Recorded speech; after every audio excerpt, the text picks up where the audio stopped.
September 3rd, 1943. Truk Lagoon, Caroline Islands. The sun burned clean across the deck of IJN Shokaku. Salt whipped the air. The sea shimmered like steel. Lieutenant Commander Tetsuya Fujimoto stood barefoot on the catwalk, watching American scrap metal being hauled up from the tide. It was a torpedo, dented, bloated, American-made, Mark 13. He laughed, loudly. Is this the best they have? A fat fish with wooden fins? His men chuckled. Some spat. One muttered, a child could dodge that thing.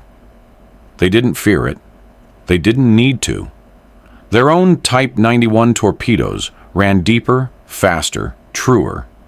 This was junk. Rusted proof of American incompetence. But below deck, a signalman was decoding intercepted chatter, something about modifications, and a test at Midway. Fujimoto didn't hear it. Not yet. Because in less than 4 weeks, that same fat fish would find him. By the summer of 1943, the Imperial Japanese Navy still ruled most of the Pacific in spirit, if not in momentum. At Truk Lagoon, their fortress in Micronesia, the Gibraltar of the Pacific, steel hulls gleamed under the tropical sun. Battleships floated like temples. Zeros buzzed overhead, their wings sharp with pride. Beneath the waves, the fleet trained, drilled. Perfected formations passed down since Tsushima. They believed in precision, in honor, in craftsmanship. The Type 91 aerial torpedo, born from this doctrine, was a symbol of all three. Slim, streamlined, deadly. It could be dropped from high altitudes at high speeds, and it ran true, deep, and fast. At Pearl Harbor, it had gutted battleships in minutes.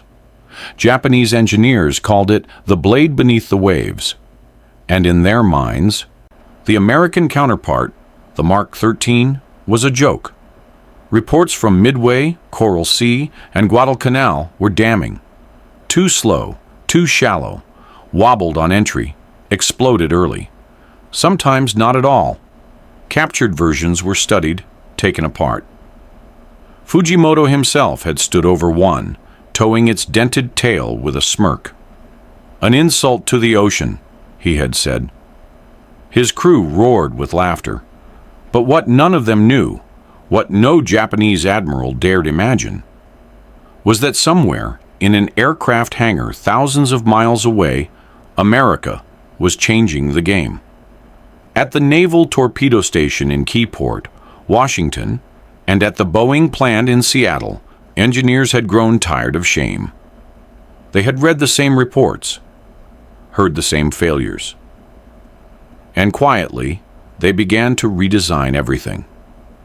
They thickened the warhead, improved the tail cone, reinforced the stabilizers with plywood fins, crude, yes, but effective. Most critically, they recalibrated the drop envelope. Before, pilots had to release from 50 feet at 100 knots or less. Now, 400 feet, 250 knots. A new Mark 13 was being born. Not sleek, not elegant, but terrifyingly reliable. The Americans didn't try to match the Type 91. They just wanted theirs to work, over and over again. And by mid-1943, it was starting to. At the Battle of Vela Gulf in August, 6 American destroyers ambushed a Japanese transport group under cover of night. No planes, no battleships, just torpedoes, new torpedoes. 4 Japanese vessels were sunk. In Tokyo, the news was downplayed. Fluke, they called it. Unlucky weather. But inside naval intelligence, analysts began whispering, the torpedoes, they're improving. Fujimoto didn't believe it, not yet. At Truk, they prepared for the next wave of operations. Convoys loaded, munitions stacked, fuel drums lined the shore. Carrier squadrons practiced their attack drills, cheering with every perfect torpedo run.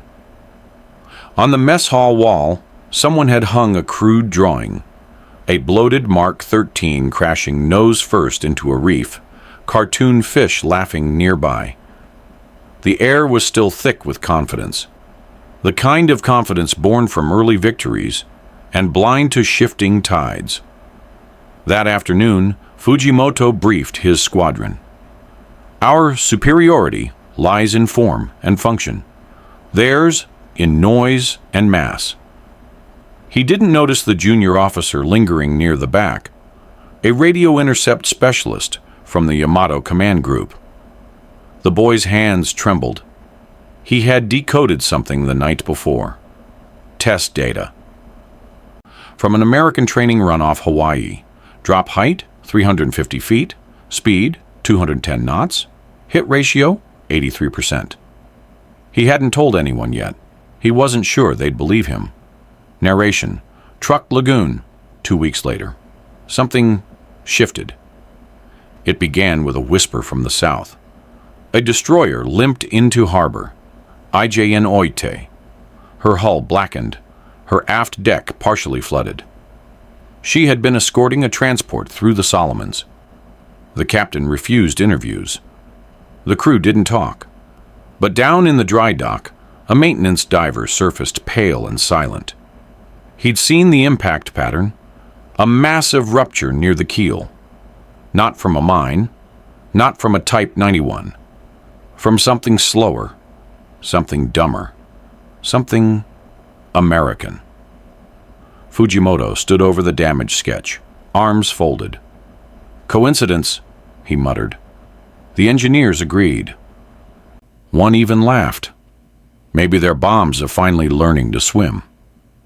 The room chuckled, but one voice stayed quiet. Lieutenant Harada, a former physics instructor from Kyoto, now a radar technician. He had tracked the Oite's final approach, and what he noticed chilled him. The torpedo hadn't struck at a low angle. It came from above, a high-speed drop. Impossible for a Mark 13, or so they thought. He approached Fujimoto with the data. Range, entry vector, estimated velocity. It didn't add up. But Fujimoto waved him off. Errors in your math, Harada. The Americans still fly like farmers. Their torpedoes are pigs. Then he crumpled the report. Outside, the sound of a passing Zero pierced the sky. Pilots hooted from the catwalks, betting on dive angles and kill counts. But Harada didn't return to the barracks. He went back to the listening station and queued up the intercepted tapes again. From Guam, Saipan, Midway. The same word kept appearing in Allied radio logs. Stable. Stable drops. Stable runs. Stable detonations. Not one mention of duds. Back at Truk, a peculiar thing happened. American patrols began skirting closer. Scouting flights passed high over the harbor, quick and clean. One pilot even jettisoned a bomb casing. It landed harmlessly near the reef. The Japanese laughed. But the next morning, divers found a small, unmarked device attached beneath the casing's fin. It was a sensor, measuring water density, temperature, acoustic behavior. They didn't know it yet. But the Americans weren't just improving torpedoes. They were studying the sea itself. Fujimoto still slept soundly that night. He had full confidence in his fleet, his doctrine, his Type 91s. And why not? To him? The Americans were still learning to swim. Narration, January 1944.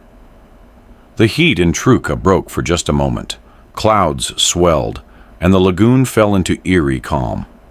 That's when the carriers came. Essex, Intrepid, Cabot, like ghosts from the mist. Their Avengers launched in tight formation, low, fast, deliberate. Inside IJN Suzukaze, alarms screamed. Fujimoto scrambled to the bridge. From the crow's nest he saw them, tiny silhouettes arcing in from the north. But something was different this time. They weren't diving, they were gliding.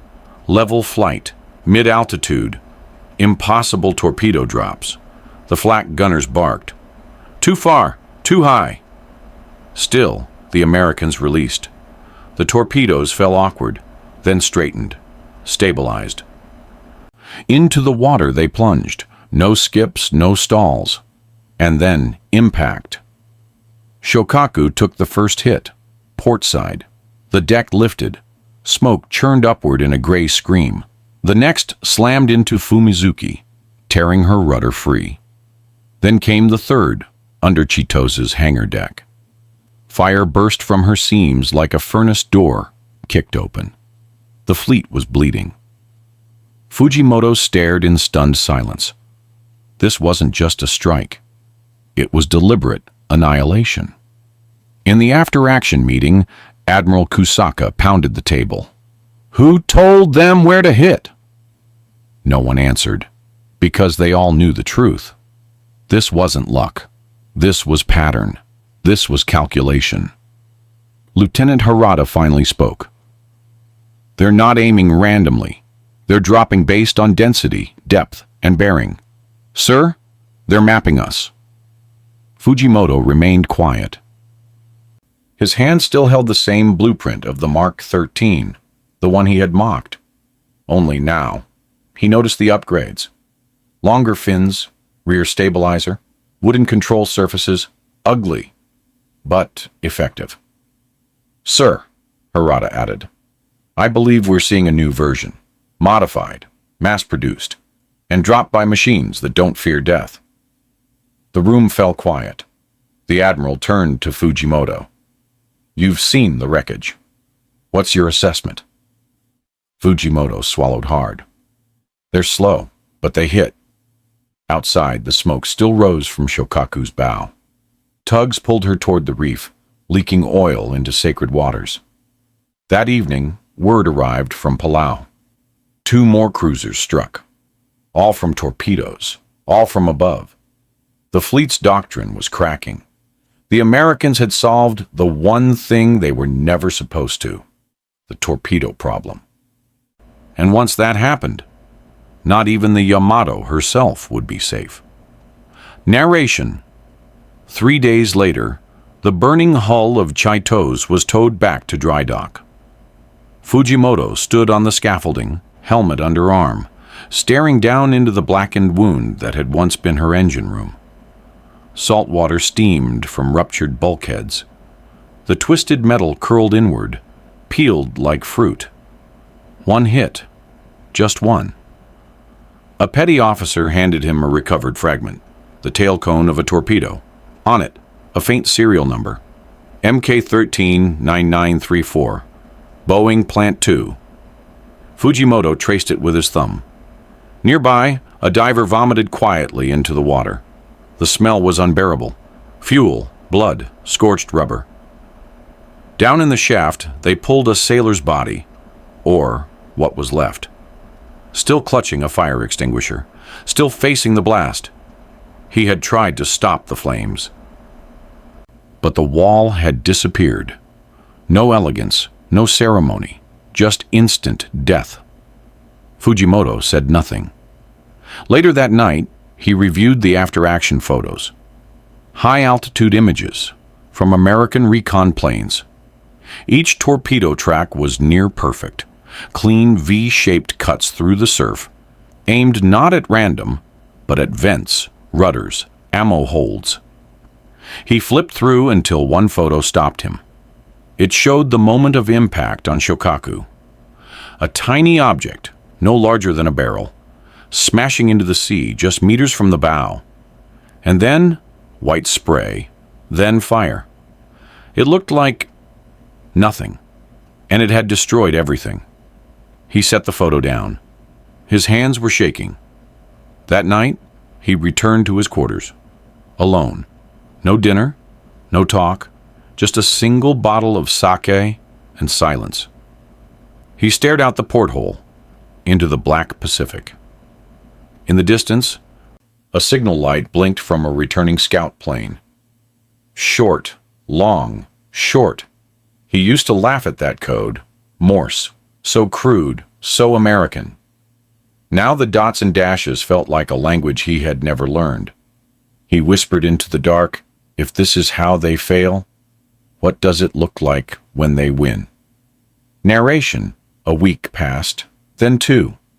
The fires at Truk were finally out, but the smoke lingered, clinging to the hangars, seeping into uniforms, into skin.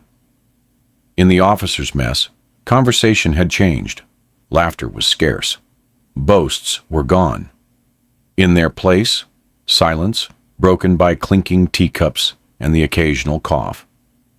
Fujimoto sat with Lieutenant Harada and a visiting intelligence officer from Yokosuka, Lieutenant Commander Shiro Nagaoka. Young, alert, soft-spoken. He laid out a set of American intelligence briefs captured from a downed B-24. Inside were maps, and more disturbingly, graphs. Charts of torpedo hit ratios. Entries like Mk-13 Mod 2, 72% functional hits, post-1943 upgrade. Drop speed envelope expanded to 260 knots. Altitude adjusted for shallow reefs. One note circled in pencil. Preferred approach, low oblique, starboard vent stack, amidships. Fujimoto stared at it. This wasn't strategy. This was industry. "Do they test these?" he asked aloud. Nagaoka nodded. "Endlessly. They sink old freighters, recreate enemy hulls, adjust tail fins by millimeters, then try again." Harada added, "They record everything. Altitude, humidity, even wave angles. Their pilots fly like engineers." Fujimoto's voice dropped to a whisper. "We built the sword. They built the factory." He stood, walked slowly to the window. Across the harbor, cranes lifted another wounded destroyer from the sea, its bow folded like paper. The Mark 13 hadn't just improved. It had evolved. And Japan had not. Later that day, Fujimoto joined a tour of a damaged wreck. They stepped aboard Fumizuki's warped deck, now tilted 12 degrees to starboard. In the corridor, he noticed something strange. A Coke bottle wedged beneath a locker door. It had been left behind by an American prisoner, captured, interrogated, and now gone. The bottle was intact, still half full, label peeling. Fujimoto picked it up, held it to the light, and for reasons he couldn't explain, he couldn't put it down. He turned to Harada. "They dropped fire from the sky and brought this with them." Harada replied, "They drink it before bombing runs. I've read the reports. Sometimes they share it with prisoners." Fujimoto looked back through the shattered hull. That same torpedo, born in some faceless factory, had carved this steel open like fruit. And yet, the hand that dropped it carried Coca-Cola. He set the bottle down, gently, as if it were holy. February 17th, 1944, 6:14 hours. The sky over Truk Lagoon split in two. Carrier planes, hundreds of them, screamed in from the northeast. Operation Hailstone had begun. It wasn't a raid. It was extermination. Fujimoto stood on the deck of IJN Katori, binoculars pressed to his face, mouth dry. He wasn't watching the sky. He was watching a single ship, 900 meters out. IJN Hayo, his brother's ship. Ensign Ryotaro Fujimoto, flight deck signal officer. Age 23, calm, gentle. Never raised his voice. He had joined the Navy not to fight, but to fly. And now, through swirling flak and smoke, Fujimoto watched a lone Avenger descend. It wasn't graceful. It wobbled in the crosswind. The torpedo dropped late, too close. A bad angle, but it didn't matter. The Mark 13 sliced the water, then curved unnaturally, as if correcting. It struck just aft of the tower. The explosion was thunder. Flame roared from the vents. Fujimoto's binoculars slipped from his hands. He didn't move, didn't shout, didn't run. He just watched as Hiyo began to list. Black smoke poured from her midsection. Secondary blasts shook her bones, Tiny dots, sailors, leapt into the water, one after another. There was no time for rescue, no chance for recovery, no last words. Within 40 minutes, she slipped beneath the sea. That night, Fujimoto sat alone in his quarters. A radio played soft shamisen in the distance. On his desk, his brother's final letter. Big brother, the sea is different up here. The sky, too. When I stand on the flight deck, I feel small, but safe. Strange, isn't it? I think it's because I know you're nearby. Take care of yourself. I'll see you soon. He folded it, slid it into his chest pocket. The Mark 13 hadn't just sunk a ship. It had reached across fire and steel and taken blood. The torpedo they had all mocked had chosen him. And somewhere out there, in some American factory, another was being built by a man who would never know the name Ryotaro Fujimoto. March 1944. The silence in Truk was thicker than ever. Not from peace, but from absence. So many ships were gone. So many voices erased. And in that vacuum came the sound of swing music. Not from a gramophone, from a captured signal, intercepted from Task Force 58. A crackling voice, young, nasal, unmistakably American, was singing. Don't sit under the apple tree, with anyone else but me. Fujimoto listened, arms crossed, expression unreadable. The radio operator looked at him, unsure if he should cut transmission. He didn't. Because beneath that jaunty tune came something else. A squadron check-in. One pilot, just before launch, shouted, "Hey boys, let's give 'em a show. Detroit says hi." Then laughter, then static. Fujimoto said nothing. He walked to the intelligence room, pulled up the latest aerials. There, on an American carrier deck, TBF Avengers, lined in rows, each marked with unit insignia and hand-painted names. Cleveland Crusher, Maggie's Revenge, Bluebird from Brooklyn. They weren't numbers, they were people. Then came the photo that froze him, crates, pallets, lined neatly beside the munitions, each stamped in bold ink, MK-13, Final Mod, Plant, Boeing, Lot Detroit, Inspector, 312F. Fujimoto leaned closer. Inside one open crate, 4 torpedoes, short, wide, wooden fins, but nestled between them, a bottle of Coca-Cola, wrapped in a cooling rag, sitting like a trophy among weapons. He turned the photo upside down, then back. It was real. That night, he asked Harada a single question. Do they really drink Coca-Cola before combat? Harada nodded. Sometimes. It's their ritual, their reminder. Reminder of what? Harada exhaled. That they're going home. The next morning, Fujimoto reviewed film reels taken from captured pilots, shot by Americans during training. In one clip, a flight instructor stood before a chalkboard. Drawings of hull cross-sections, drop vectors, tide shift algorithms. In another, a factory floor, thousands of women welding tail sections, singing over the hammering sound of production. No war paint, no banners, just output. Fujimoto turned to the final reel, a test lake in Idaho. Engineers dropped dummy torpedoes from planes, then retrieved them with rowboats. Each failure logged, each success measured in decimal points. The voiceover said it all. The new Mark 13 doesn't win by design. It wins by numbers. Fujimoto shut the projector off. In his hand, he held the tail fin of a recovered torpedo. Still splintered, still ugly, but it had traveled thousands of miles. Had navigated waves, wind, steel, and found its target. He set it gently on the shelf, beside his brother's photo. By April 1944, the Imperial Navy was no longer blind, but it was too proud to blink. Reports flooded Tokyo. Carrier losses, destroyers gutted, dockyards crippled by strikes that began not with bombs, but torpedoes. And yet, the high command clung to doctrine. The Mark 13 is inconsistent, one admiral insisted. It cannot operate in choppy waters, another claimed. We must maintain faith in our Type 91. But faith does not weld steel.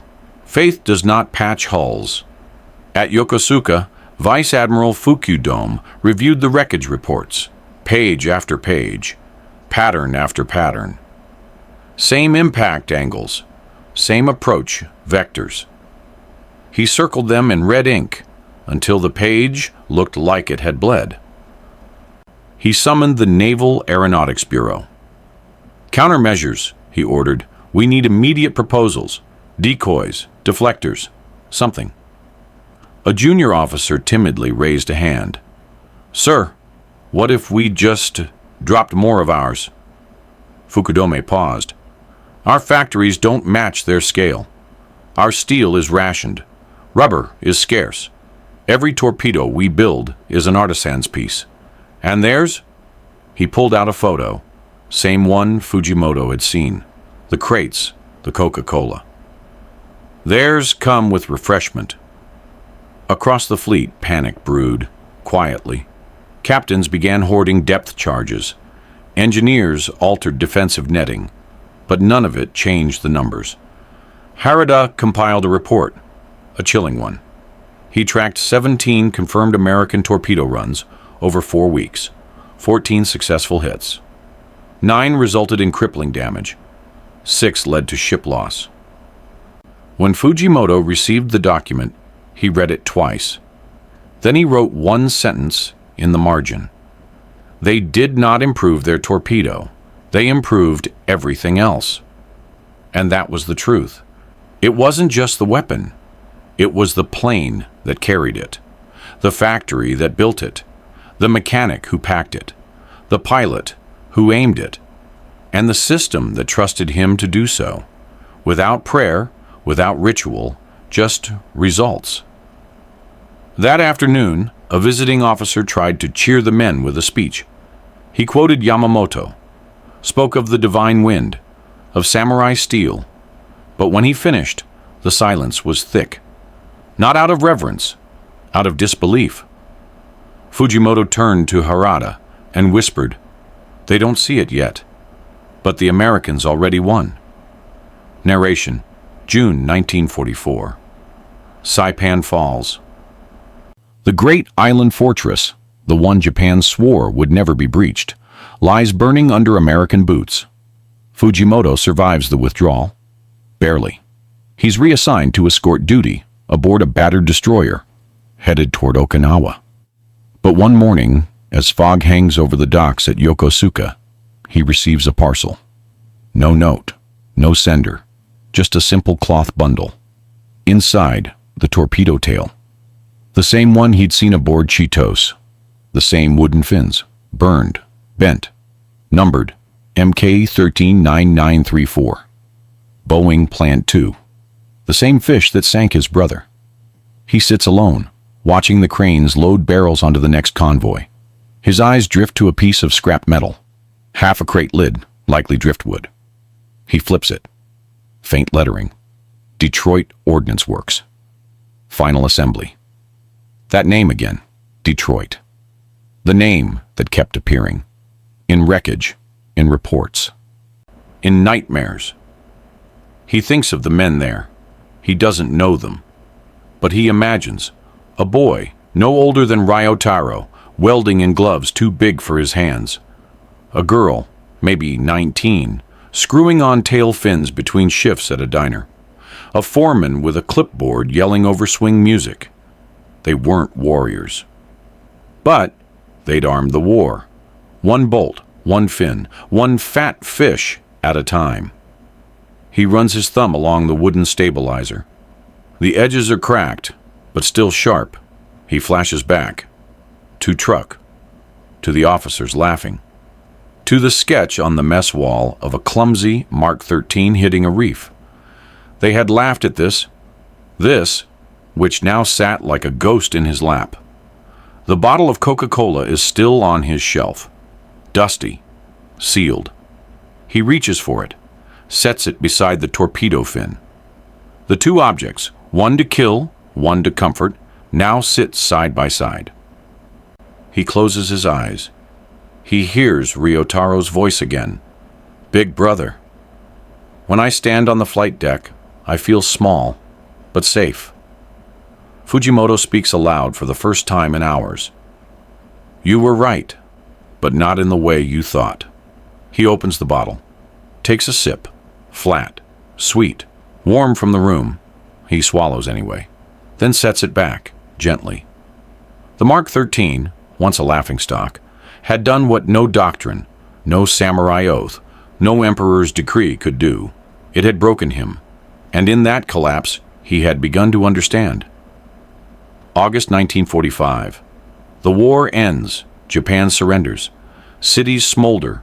Flags fall. Voices go quiet. In the ruins of Yokosuka Naval Base, former Lieutenant Commander Tetsuya Fujimoto walks alone. His uniform is faded, his rank irrelevant. Around him, silence. Burnt wood, bent steel, empty cranes. Across the harbor, American ships anchor like foreign gods. They carry not just men, but order, crates of food, medical supplies, radios, and torpedoes. So many torpedoes, but no one's laughing anymore. Fujimoto passes a group of American sailors unloading supplies. One offers him a cigarette. Another hands him a chocolate bar. He accepts both, says nothing, nods. Nearby, a jeep rumbles past. Big white letters stenciled on the side. Detroit Ordnance, Logistics Division. Fujimoto stops. He watches it disappear down a road he once walked in boots polished by pride. He remembers the drawing on the mess wall. The cartoon Mark 13 crashing nose first into a reef. He closes his eyes. That fat fish had swum farther than any of them imagined. Not just across the Pacific, but through ideology, through arrogance, through everything they thought made them superior. It hadn't been beautiful. It had been effective. It hadn't carried honor. It had carried consequence. He returns to his barracks, now stripped bare. Inside, two things remain on his shelf. The Coca-Cola bottle, still capped. The Mark 13 tail fin, still burned. He picks up the tail. The wood flakes slightly in his hand, but the metal core stays intact, just like the Americans who built it. He places it beside the bottle, then turns, leaving both behind. No ceremony, no farewell, only truth. The Americans didn't win because they fought harder. They won because they built better. Because they didn't worship the weapon. They improved it. Because they didn't need perfection, only production. As he walks out beneath a gray sky, a single thought lingers. They brought torpedoes in crates and belief in bottles. What would you have done if you were him?